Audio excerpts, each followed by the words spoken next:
السلام علیکم، welcome back ہو گیا آپ کا نظر بلاگ کے اندر۔ تو آج ہم اسد محمود جو فاؤنڈر ہیں ویلفیئر کمیٹی کے، ان سے بھی آپ کو انشاءاللہ ملوائیں گے۔ آج گفٹنگ ہوگی کیونکہ آج بچے نے حفظ کی ہے، تو انشاءاللہ گفٹس ملیں گے اسے بہت سارے، کہ بہت اچھی موٹیویشن ہے۔ آج ہم جائیں گے، سائیکل بھی بچے کو گفٹ دے رہے ہیں۔ آگے آپ کے ساتھ سارا ایونٹ شیئر کریں گے، جو ادھر پروگرام ہوگا سارا آپ کے ساتھ شیئر کریں گے انشاءاللہ۔ ملتے ہیں آگے آپ سے۔ تو بابا جی تقریب شروع ہو گئی ہے، ابھی آپ کو دکھاتے ہیں سارا کچھ ٹھیک ہے۔ ابھی اندر بیان ہو رہا ہے، وہ بھی آپ کو دکھاتے ہیں۔ جو عنایتیں، جو نوازشیں اس کا نزول فرمائیں گے وہ تو ہے ہی ہے، اور اس کے والدین کے لیے اللہ رب العزت نے کیا انتظام فرمایا ہے۔ قیامت کے دن اللہ رب العزت ساری انسانیت کے سامنے حافظ قرآن کے والدین کو بلوائیں گے اور ان کو ان کے سروں پر تاج رکھا جائے گا۔ ان کے سروں پر تاج رکھا جائے گا۔ یہ تھوڑا بڑا اعزاز ہے کہ سب کے سامنے اتنی بڑی عزت ادا کی جا رہی ہو، تو ان کے والد کے لیے تو یہ اعزاز ہوا، اور ماشاءاللہ سے ان کے دادا کے لیے بھی یہ اعزاز ہے کہ ان کے بیٹے نے بھی، اورنگزیب عالمگیر رحمۃ اللہ علیہ کے بارے میں آتا ہے کہ ان کے بیٹے نے قرآن حفظ کیا، تو انہوں نے بہت بڑی دعوت کا اہتمام کیا۔ اس چیز کا احساس پیدا ہو جائے تو اس کے لیے کوئی مشکل نہیں ہوتا، تو انہوں نے اپنے اوقات کو فارغ کیا اور قرآن یاد کرنا شروع کر دیا۔ والد صاحب کو نہیں بتایا، بس اپنے اوقات فارغ کر کے قرآن یاد کرتے رہے۔ 2 مہینے کے عرصے کے بعد ابا جی کو کہنے لگے، ابا جی آپ خوش ہو جائے، آپ کا بیٹا بھی حافظ ہو گیا۔ صرف 2 مہینے کے عرصے، اتنے بڑے سلطنت کو چلانے کے باوجود، تو قرآن کو اللہ نے خود قرآن میں ارشاد فرمایا، وَلَقَدْ يَسَّرْنَا الْقُرْآنَ لِلذِّكْرِ فَهَلْ مِن مُدَّكِرٍ۔ اس کے 2 معنی علماء نے لکھے ہیں۔ ایک تو یہ کہ قرآن کو ہم نے نصیحت کے لیے آسان کیا ہے کوئی اس سے نصیحت حاصل کرنے والا، اور دوسرا معنی یاد کرنے کا لیا ہے، ہم نے قرآن کو یاد کرنے کے لیے آسان کیا ہے کوئی اس کو یاد کرنے والا، تو اللہ نے اس کا یاد کرنا آسان کیا ہے، لیکن دل میں حب ہو، دل میں تڑپ ہو، دل میں طلب ہو، تو ولولہ ہو، جوش ہو، تو ضرور اللہ رب العزت یہ چیز اس کو عطا کر دیتے ہیں۔ ہمارے پنڈی میں ایک بہت بڑے عالم ہیں، ان کے بھائی، ان کا انتقال ہوا تقریباً 3-4 سال پہلے، تو ان کے جنازے میں انہوں نے یہ بات بتائی کہ میرے بھائی نے 50 سال کی عمر میں اپنی جو سرکاری کو ملازمت کرتے تھے اس سے ریٹائرمنٹ دی، تو اس کے بعد ان کو اس کا خیال آیا کہ میرا جو وقت فارغ ہے، عموماً تو ریٹائرمنٹ کے بعد آگے کی پہلی پلاننگ کی ہوئی ہوتی ہے کہ اس کے بعد ہم نے دکان ڈالنی ہے، کسی نے نام لے کر کے، ایک آدمی بیٹھا ہوا مرغی خانہ چلا رہا ہے، کوئی موبائلوں کی شاپ کھولے گا، کوئی اور کاروبار مختلف، اس کو انہوں نے ذہن بنا لیا کہ ریٹائرمنٹ کے بعد میں نے قرآن یاد کرنا ہے، اور 50 سال کی عمر میں انہوں نے قرآن یاد کرنا شروع کیا، اور 2 سال کے مختصر عرصے میں انہوں نے پورا قرآن یاد کیا اس بڑھاپے کی عمر میں۔ عام طور پر تو کہتے ہیں کہ ہون بڈھے ہو گیا، ہون دماغ گل بہ نہیں رہی، زمینوں کے خسرے تو بڑے بیٹھے ہوئے ہوتے ہیں، جاؤ نا ادھروں کورا لبنا ہے، ادھروں فلانا، پر ایسے ایسے نام لیتے ہیں کہ ہم نے تو وہ نام بھی نہیں سنے ہوئے وہ، لیکن ان کو بڑے یاد ہیں۔ بابوں کے پاس بیٹھو کبھی ایسی ایسی آپ کو سٹوریاں سنائیں گے کہ آپ بندہ حیران ہو جاتا ہے، وہ پتہ نہیں پچھلے زمانے کی، لیکن قرآن یاد کرنے کے لیے وقت نہیں ہے۔ آج قرآن تو کیا نماز کا سبق کا ہو تو کہتے ہیں جی ہونا ہے، نہیں یاد ہونا، تو انہوں نے یاد کیا، اور پھر قرآن کے ساتھ ایسا لگاؤ اور ایسا عشق ہوا ان کو کہ جب ان کے جنازے میں ان کے بھائی بتانے لگے کہ روزانہ کی معمولات میں سے ان کی 15 سپارے روزانہ کے معمول میں قرآن پڑھنے کا تھا، روزانہ 15 سپارے قرآن پڑھنے کا معمول تھا ماشاءاللہ، اور آخر عمر میں بیماری کی وجہ سے 10 پارے 8 پارے پر آگے، لیکن یہ معمول تھا قرآن کے ساتھ۔ تو ہمارا بھی اگر ہم کرنا چاہیں تو قرآن کو یاد کر سکتے ہیں، اور اگر ہم عزم کر لیں اور یاد کرنے کی کوشش کریں، اپنا وقت نکالیں، اور بڑے آسان، اب تو اتنا آسان ہو گیا ہے، موبائل ہمارے پاس ہیں، روزانہ ہم صبح کے وقت اگر موبائل سے کسی قاری عبد الباسط صاحب، قاری سدیس، قاری شریم، قاری مشاری بن راشد، مختلف عرب کے قراء ہیں، ان کی تلاوت کو ہم روزانہ سنیں، ایک پارہ، ایک رکوع، دو رکوع روزانہ سننے کا اہتمام کر لیں تو آہستہ آہستہ وہ ہماری دلوں میں بیٹھتا جائے گا۔ ہم محبت کا اظہار تو کریں نا، نیت کر لے کہ میں نے بھی قرآن کو یاد کرنا ہے، اور علماء نے یہاں تک بھی لکھا ہے کہ ایک آدمی یاد کرنا شروع کر دے، روزانہ 2 آیتیں یاد کر سکتے ہیں، 2 آیتیں یاد کرے، پھر اگلے دن یاد کرے، اگلے دن یاد کرتا رہے۔ کوشش تو یہی ہے کہ پیچھے سے بھی اس کو یاد رکھنے کی کوشش کرے، لیکن ایک آدمی اگر اس کو مواقع نہیں ملتے ہیں تو وہ پھر بھی یاد کرتا رہے، پیچھے سے بھی پڑھتا رہے، یاد کرتا رہے۔ اور بلکہ ایک عالم فرمانے لگے کہ ایک افسر میرے پاس آئے، دیندار تھے، کہنے لگے کہ میں نے قرآن یاد کیا تھا آج سے 30 سال پہلے، تو اس وقت تو مجھے یاد تھا، لیکن اب پھر دنیا کے جمیلوں میں لگا تو مجھے قرآن بھول گیا، تو میں کیا کروں؟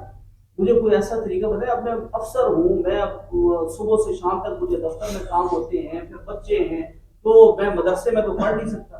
انہوں نے کہا کہ آپ ایک کام کر لو، وہ یہ کہ روزانہ کچھ وقت، آدھا گھنٹہ دفتر کو بتا دو کہ دفتر میں کوئی بھی نہ آئے، قرآن مجید رکھو، اور جس طرح اپنے استاذ قاری صاحب کو منزل سنایا کرتے تھے، دیکھ کر ایک پارہ پڑھ لیا کرو، ایک نہیں پڑھ سکتے آدھا پڑھ لیا کرو، لیکن دیکھ کر روزانہ پڑھ لیا کرو، اور اس انداز میں پڑھو جس طرح اپنے استادوں کو سنا رہے ہو۔ کہنے لگے کہ 4 مہینے کے بعد وہ بندہ مجھے ملا اور کہنے لگا الحمدللہ 15 پارے مجھے یاد ہو چکے، اور میں اس سال رمضان میں قرآن سناؤں گا۔ تھوڑا ہو لیکن مسلسل ہو، ہمیشگی کے ساتھ، تو تھوڑا عمل کریں، تھوڑی آیات پڑھیں، یاد کریں، روزانہ کے معمول میں اس کو شامل کریں۔ اللہ رب العزت مجھے بھی عمل کی توفیق نصیب فرمائے، آپ کو بھی۔ ماشاءاللہ خوشی کا یہ ایسا موقع ہوتا ہے کہ میں نے جیسے عرض کیا کہ اس سے بڑھ کر خوشی کوئی نہیں، تو اس موقع پر حافظ صاحب جہاں مبارکباد کے مستحق ہیں، وہاں بعض دوستوں نے اللہ پاک جزائے خیر دے، انہوں نے مختلف تحفے تحائف لائے، تو مجھے سامنے ایک چیز سائیکل نظر آ رہی ہے۔ ہمارے یہاں کراچی اور پنڈی اسلام آباد کے بہت ساری جگہوں پر ایک ترتیب چلی تھی کہ جو 40 دن مسلسل باقاعدگی سے باجماعت تکبیر اولیٰ سے نماز پڑھیں گے بچے، 500 نمازیں ان کو سائیکل دی جائے گی، وہ بچے ایسے، میں گھر میں گیا تو میرا بھتیجا چھوٹا، وہ فجر کی نماز کے لیے، وہ بھی پتہ نہیں دور، جس مسجد سے اعلان ہوا تھا اسی مسجد پر جا کے نماز پڑھنے گیا، وہ دور تھی مسجد، تو میں نے دیکھا، میں نے کہا وہ آگے تو وہ پتہ چلا جی کہ سائیکل کے چکر میں ادھر جا رہا ہے۔ تو بہرحال یہ بھی ایک اچھی کاوش تھی، اور ماشاءاللہ وہ اس کے بعد نماز کا پابند، اس لیے کہ 40 دن ایک ایسے ہیں نا کہ وہ بندہ، وہ حضرت عمر فاروق رضی اللہ عنہ کے زمانے میں ایک خاتون، ایک نوجوان کسی خاتون پہ عاشق ہو گیا، اس خاتون نے کہا کہ مجھ سے ملنے کا ایک ہی ذریعہ ہے، تو 40 دن نماز پڑھ حضرت عمر فاروق رضی اللہ عنہ کے پیچھے، اس کے بعد پھر مجھ سے آگے ملنا، میں تم سے نکاح کر لوں گی یا جو بھی ہوا۔ اس نے کہا یہ تو بڑا آسان کام ہے۔ اس نے 40 دن مسجد نبوی میں حضور حضرت امیر المومنین عمر بن خطاب رضی اللہ عنہ کے پیچھے نمازیں پڑھی۔ 40 دن کے بعد وہ کہیں گزر رہا تھا، نگاہ نیچے کر کے وہ عورت پاس سے گزر رہی ہے، اس نے پوچھا کہ اب تو دیکھتے بھی نہیں، اس نے کہا اب کوئی اور مل گیا ہے، اب تجھے دیکھنے کی ضرورت ہی نہیں رہی، اب تو ہمیں کوئی اور مل گیا ہے۔ اسد بھائی ماشاءاللہ، یہ اللہ پاک ان کو خیر دے، کل پرسوں میں ان کا میسج سن رہا تھا، بڑے فکر مند رہتے ہیں، حالانکہ لوگ آج کل اپنوں کے لیے اتنی فکر نہیں کرتے جو دوسروں کے لیے کریں، یا ان کے پاس کوئی ایسی فیملی آئی جو پریشان تھے اور غربت کی وجہ سے تو اتنے فکر مند تھے، یعنی آدمی کے لہجے سے پتہ چلتا ہے کہ آدمی اس کے باڈی لینگویج سے اس کی پتہ چل جاتا ہے، تو بڑے فکر مند رہتے ہیں۔ انہوں نے ایک کمیٹی کی بھی تشکیل دی ہوئی ہے یہاں مندرہ کی سطح پر، اور اس میں یہ بیواؤں، یتیم اور مساکین اور اس طرح کے لوگوں کے ساتھ تعاون بھی کرتے رہتے ہیں، تو ان کی طرف سے یہ اس بچے کے لیے گفٹ بھی ہے۔ اس کے علاوہ بھی بعض دوست احباب نے بہت سارے حافظ صاحب کے لیے گفٹ اور تحفے عطیہ کیے ہیں، قاری صاحب کی طرف سے بھی ان کا بہت زیادہ شکریہ۔ اللہ پاک تمام احباب کا یہاں آنا اور مل بیٹھنا قبول فرمائے، اور حافظ صاحب کو قرآن کا صحیح معنوں میں پکا اور سچا حافظ اور پکا اور سچا عالم اور عامل بنائے، نیک اور صالح بنائے۔ اب میں بھائی اسد صاحب کو بات دوں گا. تمام خصوصاً علماء کرام کا تمام حاضرین مجلس کا دل کی اتحاد رکھنے سے شکریہ ادا کرتے ہیں کہ انہوں نے قیمتی ٹائم نکالا اور اس مقدس مجلس میں شرکت کی. تو قاضی اسماعیل صاحب ان کا بیٹا فیضان اور تمام اساتذہ کرام ہم انہیں دل کی اتحاد رکھنے سے مبارکباد پیش کرتے ہیں کہ جتنی انہوں نے محنت کی اور اللہ تعالیٰ ان کو اجر عظیم عطا فرمائے اور جو قرآن و حدیث میں اس کے درجات ہوئے ہیں وہ اللہ تعالیٰ ان کو نصیب فرمائے. اللہ تعالیٰ بچے کو بھی تمام بچوں کو بھی قرآن پر عمل کرنے کے لیے توفیق عطا فرمائے اور لوگوں کے لیے راہ ہدایت کا سبب بنے. تو ماشاء اللہ مفتی صاحب نے بہت اچھی باتیں کی. میں تو دو چار باتیں کروں گا. میرا بس جو ہے پروجیکٹ ہے جس میں میں کرتا ہوں وہ میں خدا انسانیت کے اوپر کام کرتا ہوں. اسی کے اوپر تھوڑا سا لوں گا. میں نبی کریم صلی اللہ علیہ وسلم کی اس حدیث سے یہ شروع کرتا ہوں جس کا مفہوم ہے کہ جو آدمی غریبوں یتیموں مسکینوں بیواؤں کے لیے کام کرتا ہے وہ اللہ کی راہ میں جہاد کرنے کے برابر اور دن کو روزہ رکھنے کے برابر اور رات کو قیام کرنے کے برابر وہ ہے.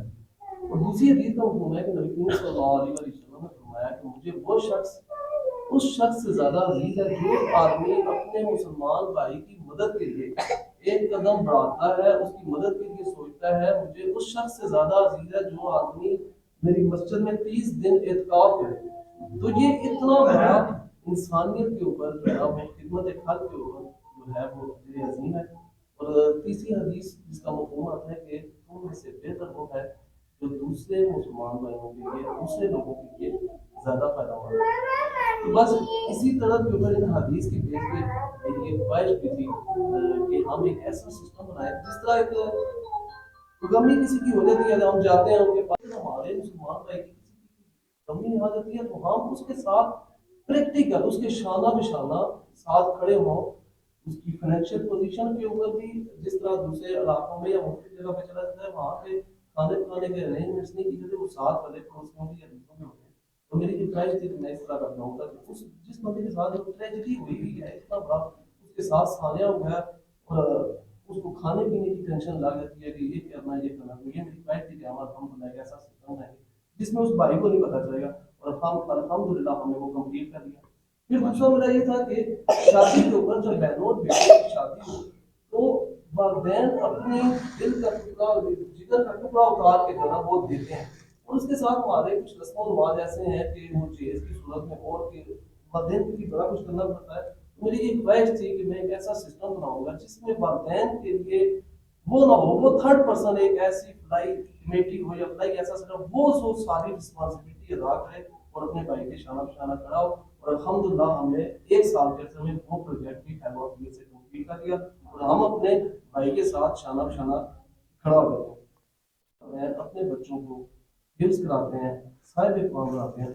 تو یہ ہماری چھوٹی سی سیلیبریشن تھی. اس میں چھوٹے سے تحفے لے گئے انشاءاللہ مزید میں بڑا آپ سے قرآن کے لیے بہت بڑا پروٹوکول ہے جس طرح وہ آتا ہے نا جس طرح حدیث کا مفہوم ہے کہ جب جنت میں صاحب قرآن کے والدین اور یہ داخل ہو رہے ہوں گے نا پتا نہیں یہ کون جا رہا ہے یہ کون جا رہا ہے یہ سوری کے قرآن حافظ ہے یہ ان کے والدین ہیں اور یہ ساتھ ہے. میرا بھی یہ انشاءاللہ خواب ہے کہ انشاءاللہ نیکسٹ ٹائم ایک بہت اعلیٰ قسم کی سیلیبریشن کی جائے گی تاکہ لوگوں کو پتہ چلے گا ہمارے بچوں میں موٹیویشن ہے واقعہ کا قرآن و حدیث کی طرف پریکٹیکل ہے.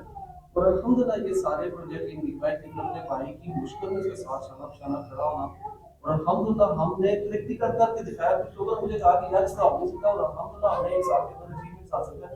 بس آخر میں ایک چھوٹا سا بات ہے جس طرح مفتی صاحب نے ذکر بھی کیا. دیکھیں انڈیویجولی اگر آپ اکیلے زندگی گزارتے ہیں یہ زندگی نہیں ہے. زندگی تب ہے اگر آپ اپنی کہتے ہیں کہ یار میرا خرچہ پورا ہو رہا ہے میں کھانا کھا رہا ہوں یہ جانوروں والی لائف ہے کہ اگر ہم سوچتے ہیں کہ ہمارا سسٹم چل رہا ہے باقی کسی نہ ہمیں پڑوسیوں کی ہے نہ اہل محلہ کی آپ کے علاقے میں اس کی پوچھ ہوگی. تو جس میں مفتی صاحب نے بتایا کہ میرے پاس کل ایک فیملیز آئی مجھ سے بس انہوں نے جس طرح بات کی 5-6 بیٹیاں تھیں ایک لوگوں کو امید سی ہو گئی یار یہاں سے کچھ کر سکتے ہیں. تو بھائی تو میں نے ایک میسج کیا اور الحمدللہ میں نے جسٹ بھائیوں سے 100 روپے کی ریکویسٹ کی. میں نے کہا 100 روپیہ اگر آپ مجھے کریں اس میں انشاءاللہ ان کے لیے سسٹم جو ریکوائرمنٹ ہے ضرورت ہے. الحمدللہ بس میرا ایک چھوٹا سا میسج چلا تھا, اللہ تعالیٰ نے اتنی بڑی کاوش کی, اور ہمارے لوگوں کے اندر جذبہ ہے. اور میں یہی کہتا ہوں کہ ہم نے جو بھی کرنی چاہیے, اتفاق میں برکت ہے. اگر آپ کے گھر میں آم کا درخت لگا ہوا ہے, آپ اگر اس فکر میں ہیں کہ یا آپ کی سوچ ہے کہ میں یہ سارے کھا لوں گا, یا تو آپ بیمار ہو جائیں گے یا وہ اسی درخت کے اوپر گھر سڑ جائیں گے. جب آپ ان کو شیئر کرنا شروع کر دیں گے, دوسرے لوگوں میں تقسیم کرنا شروع کر دیں گے, تو وہ آپ کے گھر میں بڑھتے رہیں گے, آپ کا وسیع ہو رزق بھی وسیع و ریز ہوگا. اور نبی کریم صلی اللہ علیہ وسلم کی حدیث کا مفہوم ہے کہ میں اللہ کی قسم اٹھا کر کہتا ہوں, جو آدمی اللہ کی راہ میں صدقہ کرتا ہے اس کا مال کبھی بھی کم ہوگا. تو جتنا اللہ کی راہ میں آپ دوسرے مسلمان بھائیوں کی مدد کریں گے, خرچ کریں گے, تو اللہ تعالیٰ آپ کو اتنا دے گا. ہر آدمی چاہتا ہے میرے رزق میں اضافہ ہو, لیکن ہم خرچ کرنے میں بڑے کنجوس ہوتے ہیں. 50-100 کے اوپر بڑی ہمارے لیے مسئلہ بن جاتا ہے. تو جو آدمی جو بھائی چاہتے ہیں کہ ہمیں ڈھیر سارا رزق ملے, انہیں یہ چاہیے کہ اللہ کی راہ میں زیادہ سے زیادہ خرچ کریں. تو اس لیے بس یہ تھوڑی سی میری یہی ریکویسٹ تھی کہ تمام بھائیوں کو مل جل کے کام کرنا چاہیے. آپ کی چھوٹی چھوٹی یونٹی سے مل کے ہم بہت بڑی مل کے اچیومنٹس حاصل کر سکتے ہیں. تو اللہ تعالیٰ آپ کا حامی و ناصر ہو, اور اللہ تعالیٰ ہماری یہ دعا کی دے گا, ہماری یہ خواہشیں جو ہے نا وہ ہماری آخرت کی نجات کا ذریعہ بھی بن سکتے ہیں. One eternity later. ہاں جی بابا جی, تو سارے ایونٹ سے فارغ ہو گئے تھے, تو ابھی حافظ صاحب سے ذرا آپ کو ملواتے ہیں. ماشاءاللہ یہ سائیکل ان کو گفٹ ملی ہے, یہ ہمارے حافظ صاحب ہیں. بتائیں حافظ صاحب کیسا محسوس کر رہے ہیں آپ کو؟ خوشی ہو رہی ہے؟ اوپر دیکھ کے بولیں کیمرے میں, خوشی ہو رہی ہے نہیں ہو رہی؟ پکی بات ہے, اللہ پاک نصیب کرے یار آپ کو. تو اس بات راویاں لگتا ہے آپ ہی پڑھائیں گے یہاں پہ, پڑھائیں گے انشاءاللہ. چلے ٹھیک ہے, جائیں آپ. ماشاءاللہ, اوکے. یہ اللہ تعالیٰ نا بہت بڑا احسان اور کرم ہے یہ حاصل کرنا, یعنی پاک پڑھنا. پڑھنے تو زیادہ ثواب کیا ہے, اس لیے سمجھ لینا. جی سمجھ لیا وہ سب کچھ پا لیا, جی سمجھے نہیں ساری زندگی پڑھنا رہے, کچھ نہیں حاصل.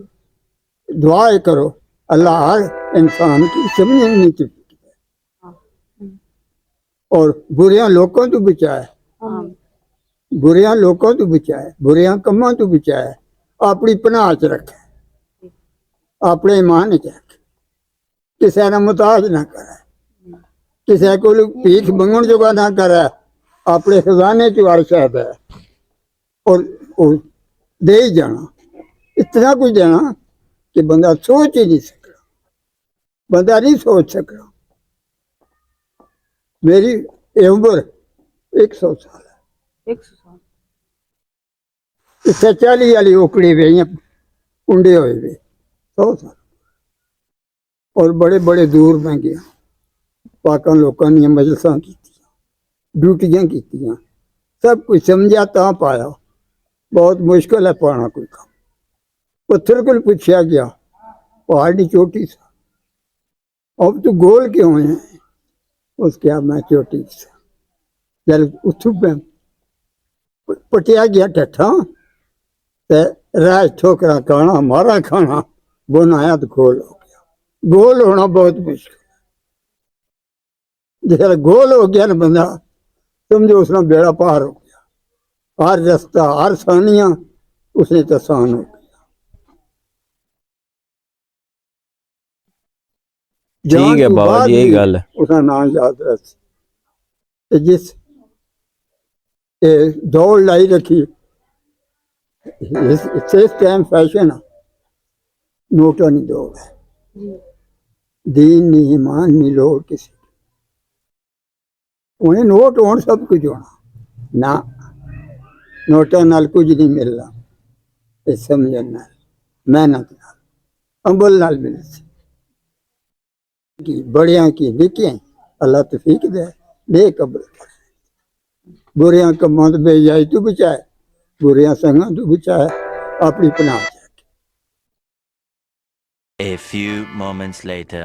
تو بابا جی آج کا ولاگ ادھر ہی اینڈ مارتے ہیں. آج بہت زبردست ایونٹ ہوا ہے. آج اسد ویلفیئر کمیٹی کی طرف سے سائیکل گفٹ ہوئی ہے بچے کو, جو اس طرح ہی ہم گفٹنگ کرتے رہا کریں. ٹھیک ہے, اب آپ جدھر اسکولنگ میں اتنے پیسے دیتے ہیں تو بچوں کو گفٹنگ کیا کریں, تاکہ بچوں کے اندر بھی حوصلہ ہے, وہ حفظ وغیرہ کریں, دینی تعلیم کے ساتھ ساتھ آخرت کی بھی تیاری کریں. تو اپنا بہت سارا خیال رکھیے گا. انشاءاللہ نیکسٹ ولاگ میں ملاقات ہوگی. اللہ حافظ.